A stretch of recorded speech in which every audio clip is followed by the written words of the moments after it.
Bienvenue à toutes et à tous. Au menu de votre rubrique aujourd'hui de la musique classique. L'Orchestre Philharmonique du Maghreb revient avec une série de concerts dans 4 villes marocaines où comment de jeunes musiciens maghrébins sous la direction d'Olivier Holt créent des ponts avec leurs interprétations de Beethoven ou de Tchaïkovski. Parmi ces jeunes, on retrouve Mohamed Hiber au violon, Elisa Hutto au violoncelle et la talentueuse Dina Ben Saïd au piano. Dina Ben Saïd qui est avec nous aujourd'hui sur le plateau de Médien TV. Bonjour Dina et bienvenue. Bonjour, merci beaucoup. Découvrons d'abord la naissance de cet orchestre philharmonique du Maghreb. Comment tout cela a commencé ? En fait, c'est une initiative de la Fondation Ténor pour la culture et de musiciens maghrébins, justement, qui avaient envie de se regrouper en musique pour donner cette image de fraternité, d'écoute et d'entente entre ces 3 pays voisins, tout simplement. Alors, vous êtes marocaine ? Tout à fait. Il y a également d'autres nationalités qui composent, bien naturellement, cet orchestre philharmonique du Maghreb. Alors, qui le compose ? Quelles sont les autres nationalités ? Alors, il y a des musiciens marocains, algériens et tunisiens qui composent cet orchestre-là pour former donc l'Orchestre Philharmonique du Maghreb. Alors, on parle maintenant du programme. Bon, il y a plusieurs dates, il y a une programmation riche et variée. Pouvez-vous nous en parler un peu plus ? Oui, alors c'est vrai que ce programme de cette série-là est vraiment très riche et particulièrement beau, je dirais.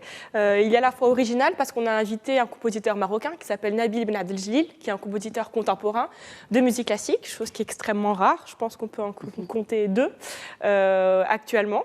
Donc c'est la première pièce avec laquelle on va commencer. Ensuite, il y a le triple concerto de Beethoven, qui est aussi une œuvre inédite parce que ça n'existe pas d'autres triple concerto que celui-ci. Donc il y a 3 solistes, un violoniste, un pianiste et un violoncelliste qui sont accompagnés par l'orchestre pour un concerto qui est vraiment somptueux. Et puis en deuxième partie, il y a la 5e symphonie de Tchaïkovski. Alors là, on est vraiment dans l'expression des sentiments les plus purs, cette âme slave. Il traite un peu du destin de son pays. C'est vraiment une œuvre qui parle à tous et qui est incontournable du répertoire. Il y a plusieurs dates au Maroc et vous avez décidé de commencer par Agadir. Est-ce que c'est un choix prémédité ou c'est juste une coïncidence ? C'est un peu une coïncidence. Le choix des villes est un petit peu prémédité. Par exemple, c'était important pour nous d'aller à Oujda, qui est vraiment à la frontière avec l'Algérie. Donc, c'était un signe qui était important. Puis, à chaque fois, au fil des concerts, on essaye de se déplacer dans un maximum de villes du Maroc. Et puis après, c'est plus des questions de logistique par rapport à l'ordre des villes, je vous l'avoue. Alors, est-ce qu'il y a d'autres dates prévues dans d'autres pays du Maghreb ? Alors, pour l'instant, concrètement, non. Mais c'est un but que nous avons, évidemment, de tisser des liens et de se déplacer également, que ce soit en Tunisie ou en Algérie. Cet orchestre philharmonique du Maghreb a pu déjà aller en France, à Paris, pour se produire. Ça a déjà été un rayonnement important pour l'orchestre, mais on espère aussi pouvoir aller dans les autres pays maghrébins, évidemment. En tout cas, l'espoir est là. Est-ce qu'il y a d'autres actions de l'Orchestre Philharmonique du Maghreb pour 2019, pour l'année que nous entamons ? Alors, pas pour l'instant. On a un concert par an, parce que c'est vrai que c'est difficile de réunir tous les musiciens, c'est pas quelque chose qui est évident. Donc on a commencé par un rendez-vous par an depuis maintenant 4 ans, et puis on essaye de déjà continuer sur ce rythme-là. Alors, Dina Ben Saïd, maintenant je me tourne vers vous, en dehors de l'Orchestre Philharmonique du Maghreb. Pensez-vous aujourd'hui que la musique classique puisse être démocratisée dans notre région, le Maghreb, et plus particulièrement au Maroc ? Et si oui, comment ? Alors, ça fait une bonne vingtaine d'années que l'Orchestre Philharmonique du Maroc œuvre pour ça. Et je pense que, sans dire que la victoire est totale, quelques batailles ont déjà été gagnées, certainement. On est pas mal lotis, même si on compare à l'Europe. Il y a beaucoup de jeunes qui viennent dans les salles. Nos prix, nos tarifs sont très abordables pour les étudiants. À 50 dirhams, on peut avoir déjà une place pour venir voir un concert de l'Orchestre Philharmonique du Maroc. Je pense qu'il y a un certain travail qui a déjà été fait en termes de démocratisation de la musique classique. Et je pense, il n'y a qu'à voir les concerts en plein air que l'Orchestre Philharmonique donne à l'occasion de la fête de la musique. Il y a plusieurs milliers de personnes qui viennent de tous bords et qui applaudissent et vivent la musique classique avec simplement leurs émotions et sans idées préconçues.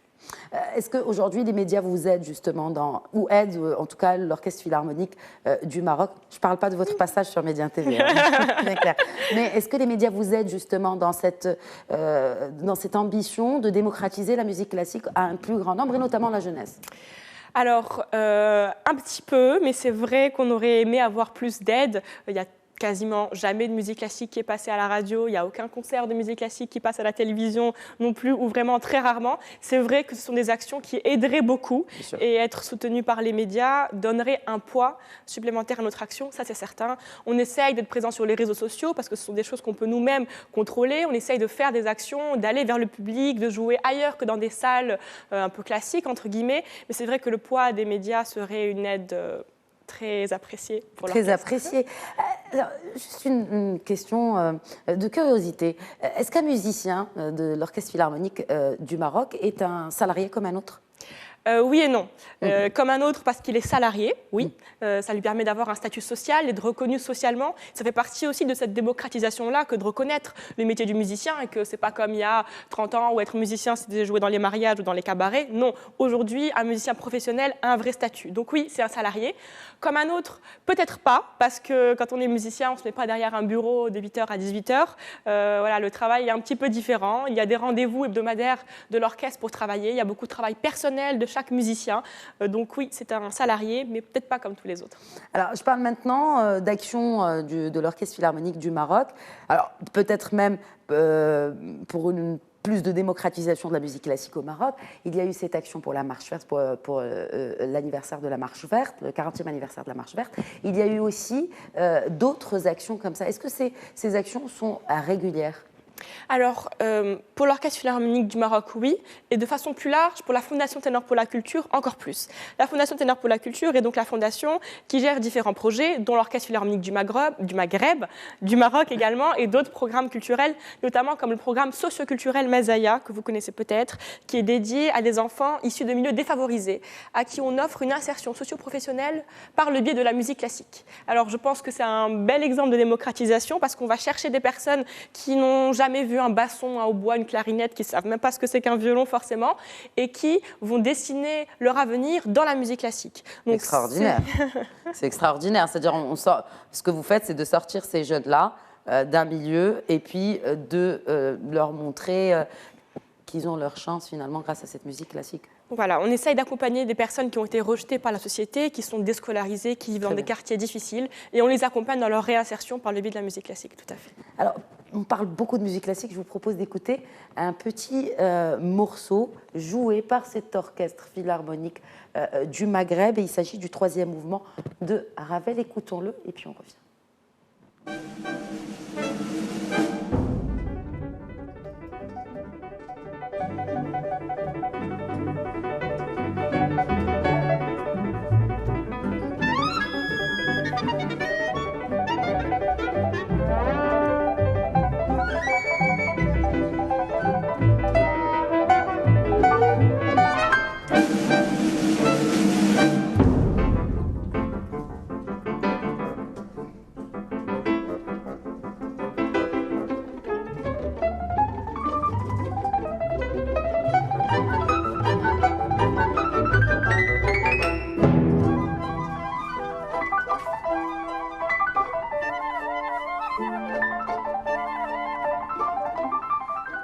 Très beau.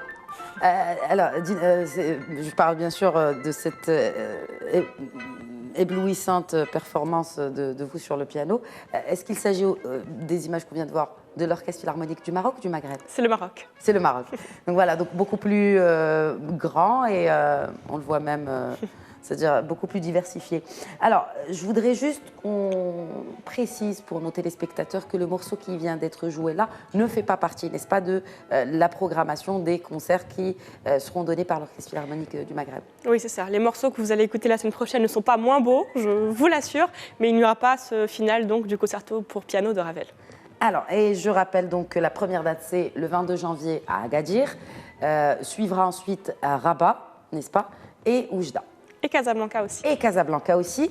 Et je rappelle également que les tickets sont en vente sur le site opm.ticket.ma avec un tarif spécial de 50 dirhams pour les étudiants. Alors, une raison de plus pour aller écouter de la musique classique qui fait tellement de bien à nos oreilles et à notre intérieur même. Merci beaucoup, Dina Ben Saïd. Merci à vous. C'était un plaisir de vous recevoir. Merci à tous de nous avoir suivis. Très bonne suite des programmes sur notre antenne.